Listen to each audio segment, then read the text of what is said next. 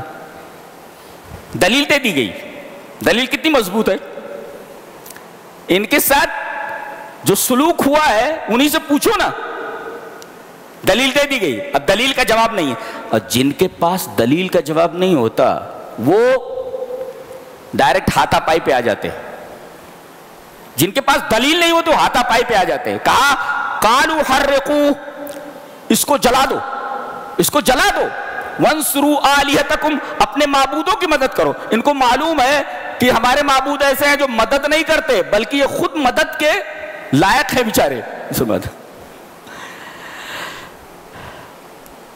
بڑی آگ جلائی گئی، اور اس کے بعد حضرت ابراہیم علیہ السلام کو اس میں پھینک دیا گیا۔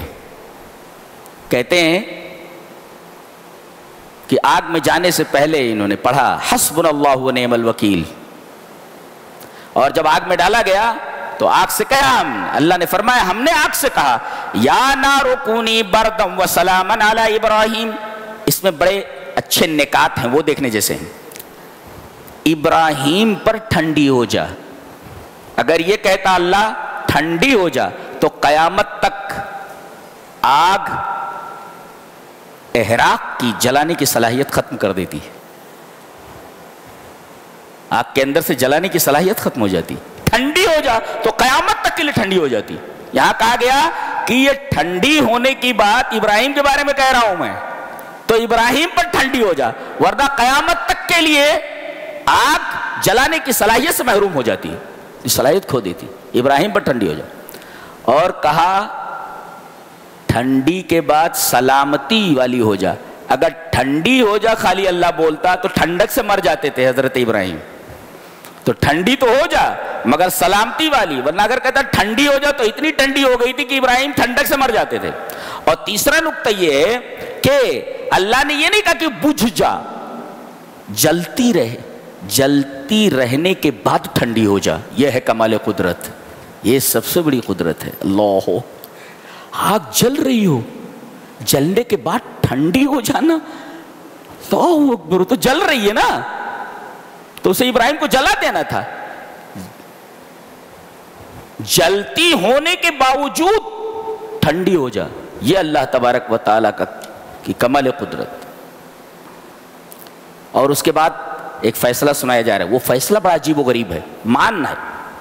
سلام علی ابراہیم کے بعد وَأَرَادُوا بِهِ كَيْدًا فَجَعَلْنَاهُمُ الْأَخْسَرِينَ، انہوں نے ایک آدمی میرے خلیل کے بارے میں چال چلی نا، لیکن ہم نے ان کو بہت ہی زیادہ گھاٹا اٹھانے والوں میں سے کر دیا۔ ایک مفسر لکھتا ہے اگر تمہارا توکل اللہ پر ہو تو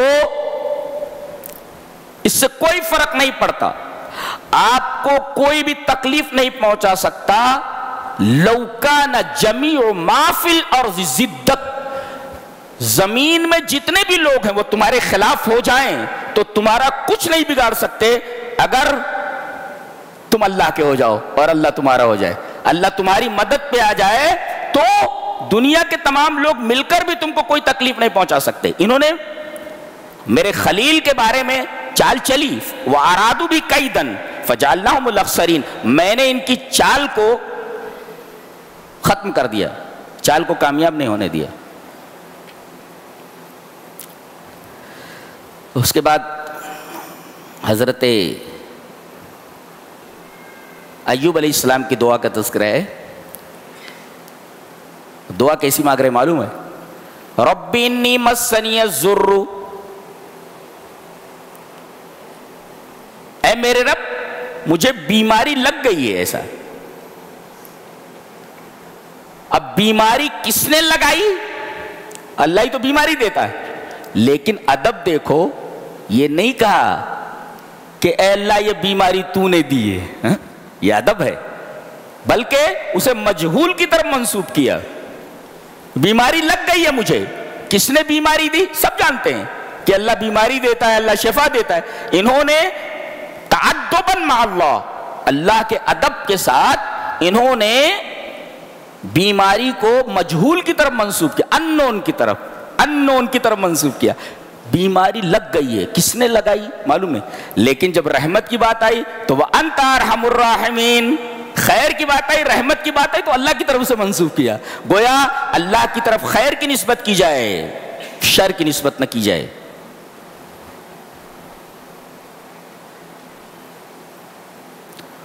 اس کے بعد حضرت یونس علیہ السلام کا تذکرہ ہے، اس دعا کے اوپر ہم تھوڑا رکیں گے۔ انہوں نے دعا مانگی، پہلے تو یہ دیکھیے کہ 3 تاریکیوں میں ہیں اور 3 حالتیں ہیں اور 3 چیزیں اپنی دعا میں ذکر کر رہے ہیں۔ ان کی دعا میں 3 چیزیں ہیں اور یہ 3 حالتوں میں ہیں، اور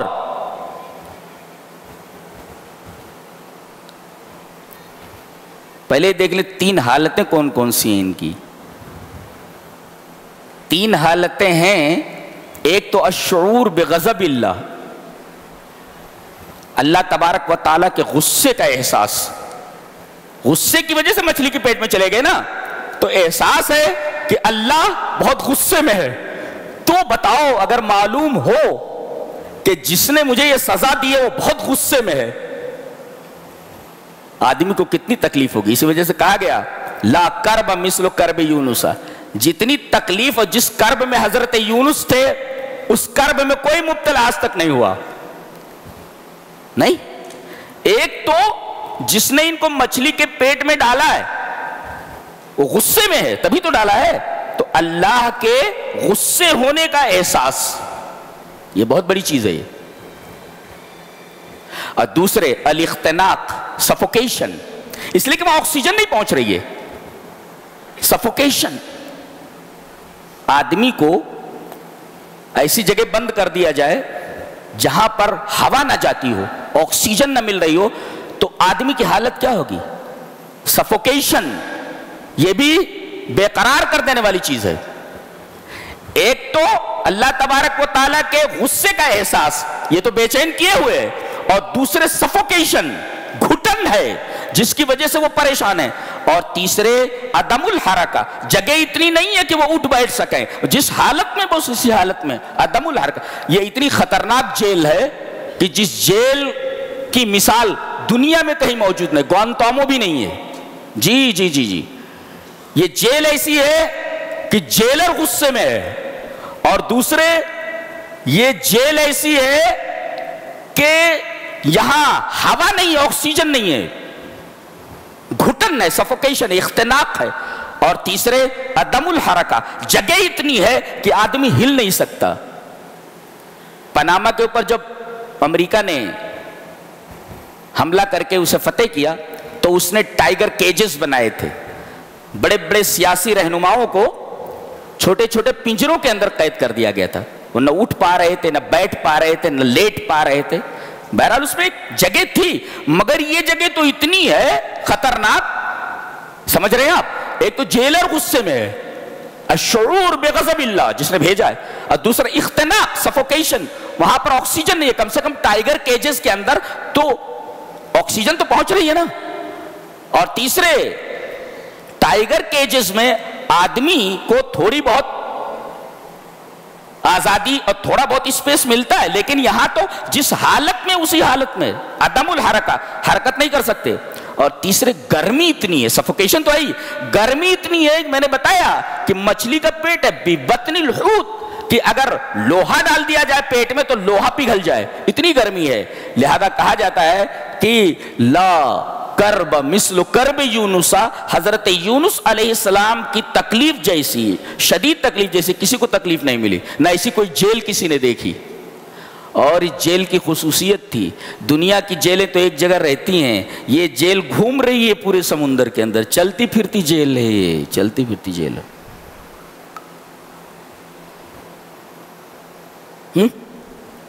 چلتی پھرتی جیل ہے۔ اب 3 کیفیتیں اور 3 طریقے کا ماحول ہے۔ ظلمت اللیل، ڈارکنیس آف نائٹ، رات کی تاریکی ہے، اور darkness of river, darkness of sea, سمندر کی تاریکی 2، اور ڈارکنیس آف اسٹمک، یہ پیٹ کی جو مچھلی کے پیٹ کی جو تاریکی ہے وہ ہے۔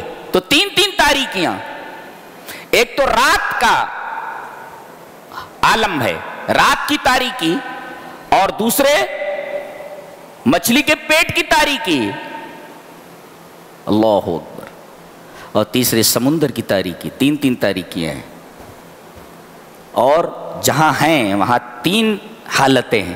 تو اب دعا مانگ رہے جس میں 3 چیزیں ہیں، لا الہ الا انت سبحانک انی کنت من الظالمین، لا الہ الا، توحید، سبحانک، تو پاک ہے، تنزیہ، اے اللہ تیرے علاوہ کوئی معبود نہیں، تو ہی عبادت کے لائق، اچھا، سبحانک، تیرے اندر کوئی عیب نہیں ہے، تنزیہ، اور تیسرے انی کنت من الظالمین، اپنے گناہوں کا اعتراف، گویا کہ توحید، تنزیہ یعنی تسبیح، اور تیسرے اعتراف بزم۔ لہذا آدمی جب دعا کرے تو ان تینوں چیزوں کو ملا لے، اللہ کی توحید بیان کرے، اللہ کو تمام عیوب سے مبرہ گردانے، اور اس کے بعد اپنے گناہوں کا اعتراف کرے، یہ 3 چیزیں ہیں، اللہ اکبر۔ اور انہی 3 حالتوں کے اندر، 3 تاریکیوں کے اندر بچہ پیدا ہوتا ہے۔ ایک تو ڈارکنیس آف اوم، وہ بچے دانی ہوتی ہے نا، بچے دانی کی ایک تاریکی ہے، اور دوسرے ڈارکنیس آف پلیسنٹا، وہ جو کھیڑی ہوتی ہے، پلیسنٹا جس کو بولتے ہیں، تو ڈارکنیس آف اوم، رحم کی تاریکی جس پہ لپٹا ہوا ہوتا ہے، اور اس کے بعد اوپر جو رہتا ہے اس کے وہ پلیسنٹا ہے۔ تو ڈارکنیس آف اوم اور ڈارکنیس آف پلیسنٹا اور darkness of stomach of the mother, ماں کا جو پیٹ ہے، یہ 3 تاریکی کے اندر اللہ تبارک و تعالی انسان کو پیدا کرتا ہے، اور تاریکیوں میں بھی ویسے ہی دیکھتا ہے۔ اور کمال ہے، ظلمات کا حوالہ دے کر کے بتایا جا رہا ہے کہ تم کوئی کام کرتے ہو تو محتاج ہو روشنی کے، اور میں کوئی کام کرتا ہوں تو میں روشنی کا محتاج نہیں ہوتا، میں تاریکی میں بھی ویسے ہی بناتا ہوں جیسا تم روشنی میں بناتے ہو، میرے لیے تاریکی اور روشنی ایک جیسی ہے۔ کیا قدرت ہے، سبحان اللہ و بحمدہ سبحان اللہ العظیم۔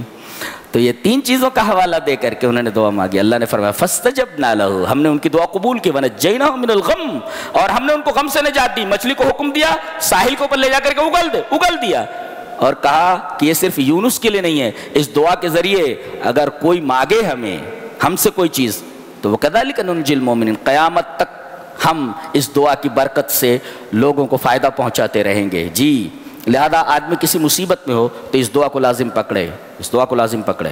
جی اگر ایسی جیل سے نکال سکتا ہے تو دنیا کی جیلیں تو اس جیل کے مقابلے میں کچھ بھی نہیں. اللہ اکبر، یہ اس دعا کی برکت ہے. تیسرے، حضرت زکریا علیہ السلام کا تذکرہ ہو رہا ہے. اس میں بتایا کہ خانگی زندگی کی اصلاح، آج کل جہاں بھی دیکھو پورا خاندانی نظام، عائلی نظام تباہ ہو کر کے رہ گیا ہے. شوہر کو بیوی سے شکایت ہے، بیوی کو شوہر سے شکایت ہے، بیوی کو ساس سے شکایت ہے، ساس کو اپنی بہو سے شکایت ہے. گویا کہ عائلی نظام پورا تباہ و برباد ہے. فرمایا گیا 3 چیزیں اگر ہوں تو عائلی زندگی سدھر سکتی ہے. وہ 3 چیزیں کیا ہیں؟ بتایا گیا نیکیوں میں سبقت، ساس بھی نماز پڑھے، روزہ رکھے، نیکیاں کرے، بہو بھی، بیٹا بھی، بچے بھی. یسارعون فی الخیرات، المسارع فی الخیرات، نیکیوں میں ریس کرنی چاہیے. اور دوسرے دعا، وَيَدْعُونَنَا، دعا کرتے رہنا چاہیے. اور تیسرے رغب وَكَانُوا لَنَا خَاشِعِينَ، خشوع ہونا چاہیے. خشوع یعنی سامنے اللہ ہو تو پھر کوئی چیز نہیں دکھنی چاہیے. ہم لوگ جب کہتے ہیں غیر المغضوب علیہم ولا الضالین تو پیچھے لوگ کیا بولتے ہیں؟ آمین بولتے نا. ایک صاحب سورہ انعام پڑھ رہے تھے، فلما افل قال لئن لم يهدني ربي لاكونن من القوم الضالين، پیچھے تو بولے آمین. ارے بدبختو، یہ سورہ فاتحہ نہیں ہے جہاں ولا الضالین کے بعد آمین بولا جائے، یہ سورہ انعام کی آیت ہے. جی تو یہ خشوع کا ہے. خشوع کا مطلب یہ ہے کہ آدمی جس عبادت کو انجام دے رہا ہو پوری توجہ اسی عبادت کی طرف ہو. آپ کھڑے ہوئے ہیں نماز میں اور آپ کا دل و دماغ دکان میں بیٹھا ہوا ہے تو پھر خشوع کہاں رہ گیا؟ ایک صاحب نماز پڑھا رہے تھے، اب وہ سورۃ طٰہٰ پڑھ رہے تھے. اب وہ سورۃ طٰہٰ میں ہے کہ جب وہ عصا سانپ بن گیا تو حضرت موسیٰ علیہ السلام گھبرا کر پیچھے ہٹے تو اللہ فرما رہا ہے خذھا ولا تخف، پکڑ لے اس کو، ڈر نہیں. خذھا، اس کو پکڑ لے، ولا تخف، اور نہ ڈر. ایک امام صاحب نماز پڑھا رہے تھے اور یہی آیت پڑھ رہے تھے، پیچھے والی آیت.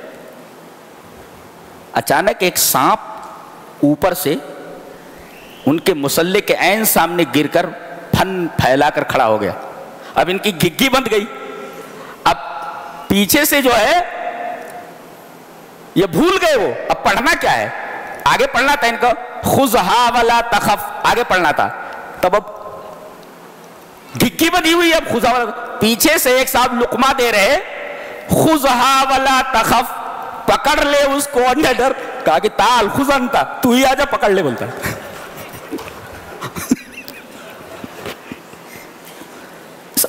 خشوع کا کم ہے، یو ٹیک اٹ، ہاں تو پکڑ لے، کیچ اٹ.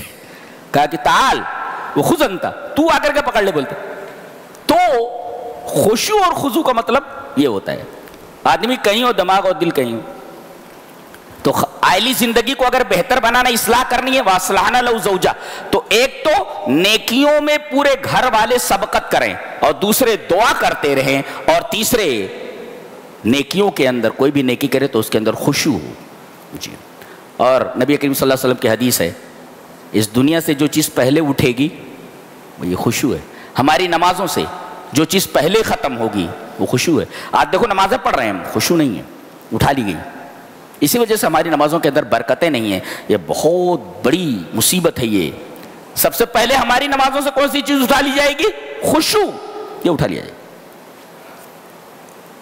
اس کے بعد یہ فرمایا جا رہا ہے کہ جو اللہ کے علاوہ دوسروں کی عبادت کرتے ہیں تو ان کو تو جہنم میں ڈالا ہی جائے گا، وہ جن کو پوجتے ہیں ان کو بھی جہنم میں ڈال دیا جائے گا. اب اس میں 2 طریقے کے انسان ہیں.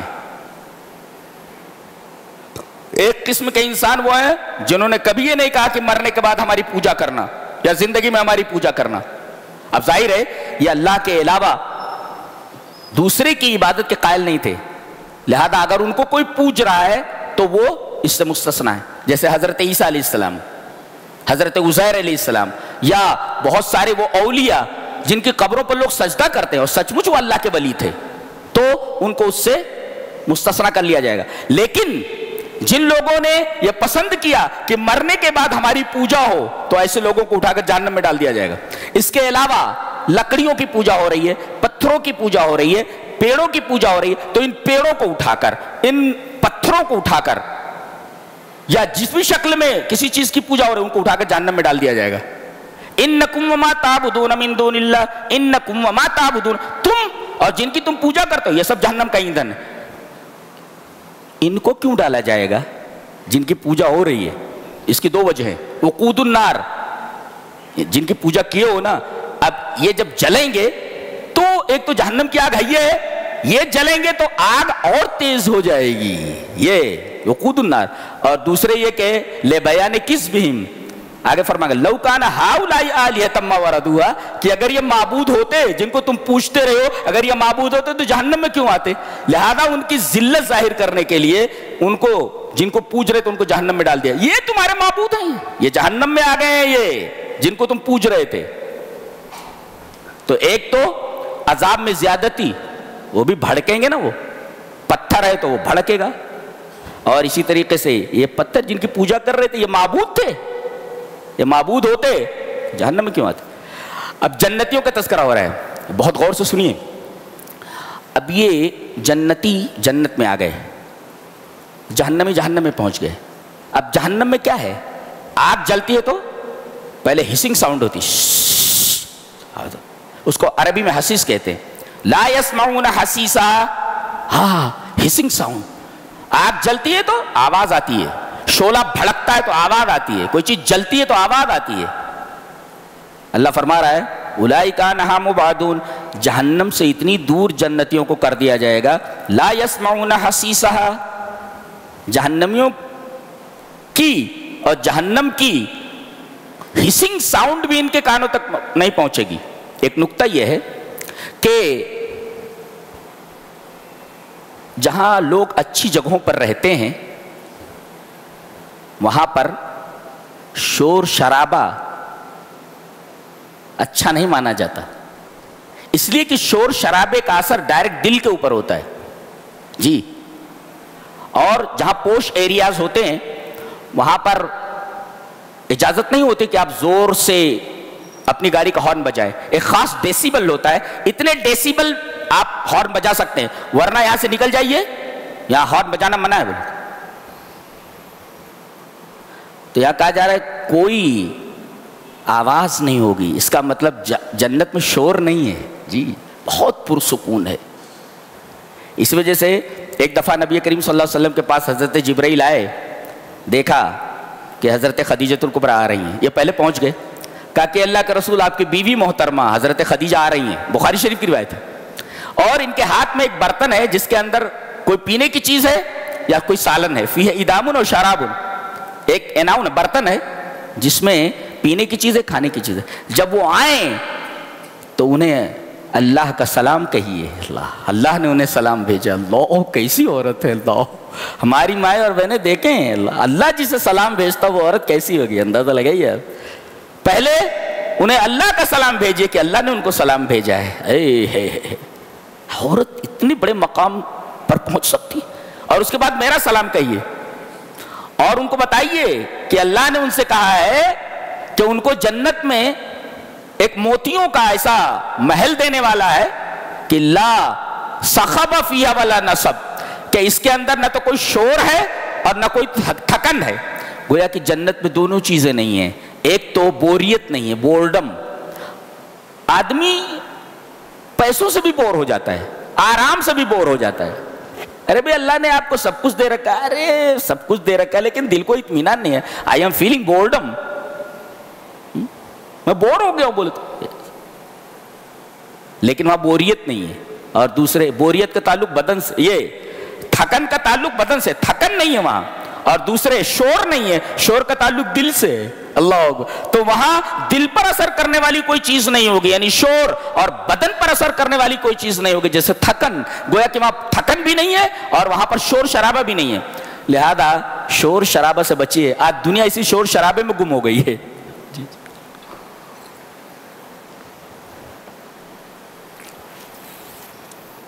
اللہ لا يسمعون حسیسا، ان کی ہسنگ ساؤنڈ بھی ان تک نہیں پہنچے گی۔ اس کے بعد کہا جا رہا ہے یہ کائنات کو جب ہم برباد کریں گے، تباہ و برباد کریں گے، اس کو ایسے لپیٹ دیں گے جیسے کاغذ کا بنڈل ہو، یوم نطوی السماء کطی السجل للکتب، جیسے کاغذ کا تومار ہوتا ہے، کاغذ کا جو بنڈل ہوتا ہے، ہم اس بنڈل کو جیسے تم لپیٹ دیتے ہو، ایسے ہم اس کائنات کو لپیٹ دیں گے۔ ایک مفسر کہتا ہے یہ ایسی صورت پیش کی جا رہی ہے اور ایسی صورت گری کی جا رہی ہے کہ آدمی بول تو کیا سوچ بھی نہیں سکتا ہے، کیسے کائنات کو کاغذ کے بنڈل کی طرح لپیٹ دیا جائے گا، کوئی بول بھی نہیں سکتا، اس لیے کہ معلوم نہیں نا کائنات کو کیسے لپیٹا جائے گا، تو آدمی سوچ بھی نہیں سکتا چجائے کہ بول سکے۔ یہ انداز کلام اس بات کی دلیل ہے کہ یہ قرآن اس کا مصدر اللہ تبارک و تعالیٰ ہے، وہاں سے آیا ہے، اس لیے کہ کائنات کو اس طریقے سے تباہ کرنے کا جو انداز بتایا گیا ہے، یہ آدمی بول تو کیا سوچ بھی نہیں سکتا، یہ صرف یہی بتایا گیا ہے۔ اللہ اکبر۔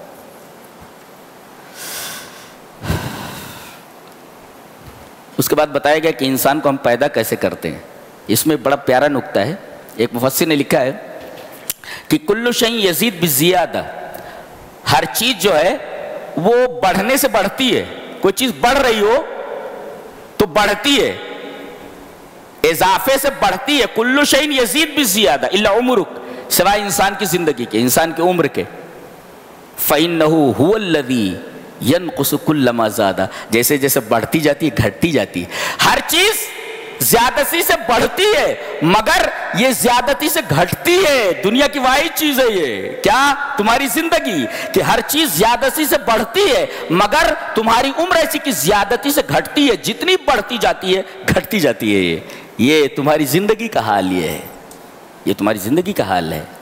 اے ہے فَإِنَّا خَلَقْنَاكُم مِّن تُرَابٍ،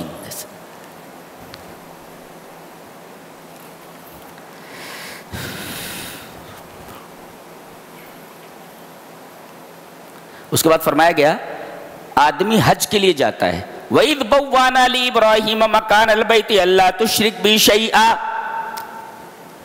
بتایا گیا کہ اعظم مقاصد البیت والحج التوحید، حج کا سب سے بڑا مقصد جانتے ہو کیا ہے؟ توحید کا حاصل کرنا، کہا گیا لا تشرک بی شیئا، اس کا مطلب جو وہاں جانے کے بعد بھی شرک اور بدعت میں ڈوبے ہوئے ہوں ان کا حج قبول نہیں ہوا، ایسے حج کو اللہ تبارک و تعالیٰ کو کوئی ضرورت نہیں، ایسے حج کی کوئی ضرورت نہیں۔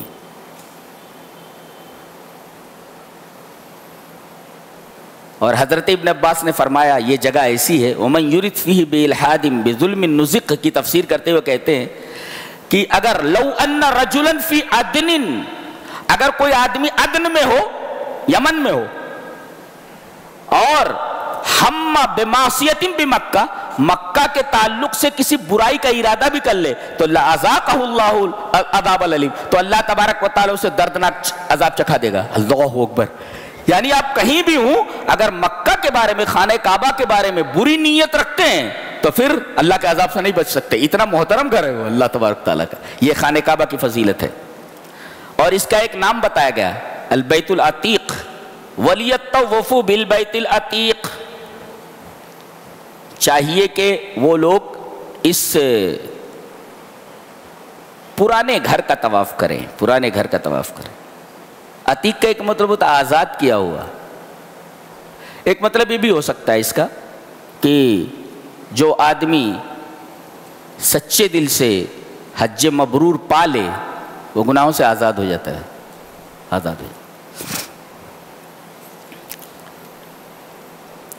آخری بات بڑی پیاری کہ دنیا پوری آیات میں، پورے قرآن میں کوئی بھی مثال بیان کی گئی ہے تو اللہ نے یہ نہیں کہا کہ اس مثال کو سنو، یہ واحد مثال ہے، جس کے بارے میں اللہ نے فرمایا سنو یا ایھا الناس ضرب مثل فاستمعوا لہ، کہا گیا کہ دنیا کے تمام لوگوں ایک مثال بیان کی جا رہی ہے، اسے غور سے سنو. سننا نہیں خالی استمعوا ہے، صرف سماعت نہیں استماع ہے، غور سے سننا.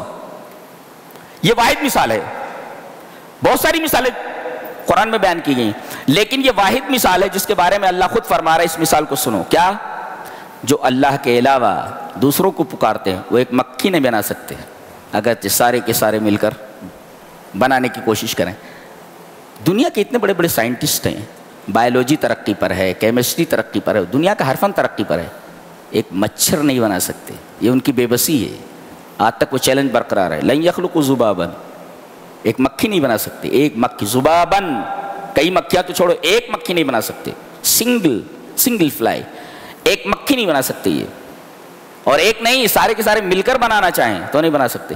اور یہ تو چھوڑو بنانے کی بات، یہ اپنے معبودوں کے اوپر جو چڑھاوے چڑھاتے ہیں، مٹھائی ہے کوئی اور چیز ہے، وہاں سے اگر مکھی لے کر کے کوئی چیز چلی جائے تو یہ چھین بھی نہیں سکتے. تو بولو طاقتور کون ہوا؟ مکھی کہ یہ معبود؟ ظاہر ہے کہ اس میں مطلوب سے زیادہ، جو مطلوب ہے مطلوب سے زیادہ تو طالب طاقتور ہے.